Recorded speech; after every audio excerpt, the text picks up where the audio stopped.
கர்நாடகாவில் இருக்கிற பெரியப்பட்டினம் அப்படிங்கிற ஊர்ல தான் தம்பி வந்திருக்காரு. இவருக்கு என்னாச்சுன்னு பார்த்தீங்கன்னா காலர் எலும்பு உடைஞ்சு போச்சுங்க மக்களே. இது எப்படின்னு கேட்டிங்கன்னா கீழ விழுந்ததுல தான் ஆக்சிடென்ட்ல. அதுக்கப்புறம் பார்த்தீங்கன்னா, அவங்க ஊர்ல இருக்கிற ஹாஸ்பிட்டல்ல போய் காமிச்சிருக்காங்க. அதில பார்த்தீங்கன்னா, அவருக்கு ஆப்ரேஷன் பண்ண சொல்லியிருக்காங்க. அதில அவருக்கு உடன்பாடு இல்லாதனால, நம்மளோட எலும்பு முறிவு வைத்தியசாலைக்கு வந்துட்டாரு. நம்ம வீடியோவ Instagramல பார்த்துட்டு.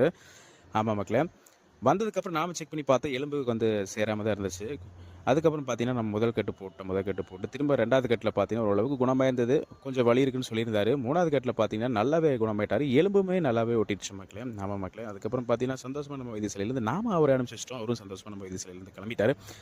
நம்மளோட எலும்பு முறிவு வைத்தியசாலையில பார்த்தீங்கன்னா, எப்பேற்பட்ட எலும்பு முறிவு வந்தாலும் சரி, 3 கட்டுலும் நம்ம இவரை குணப்படுத்திடலாம் மக்களே. மறக்காம இந்த வீடியோ ஷேர் பண்ண மக்களே. நீங்க ஷேர் பண்றது மூலமா சமீபத்தில காலர் எலும்பு உடைஞ்சிருக்கிற மக்களுக்கு இது பேருதவியா இருக்கும். நீங்க ஷேர் பண்றது மூலமா. நம்மளோட வைத்தியசாலை எங்க லொக்கேட் ஆயிருக்குன்னு பார்த்தீங்கன்னா, ஈரோடு மாவட்டம் கோபிச்செட்டிப்பாளையம் டூ சத்தியமங்கலம் மெயின் ரோடுல இருக்கிற காசிபாளையம் அப்படிங்கிற ஊர்ல தாங்க.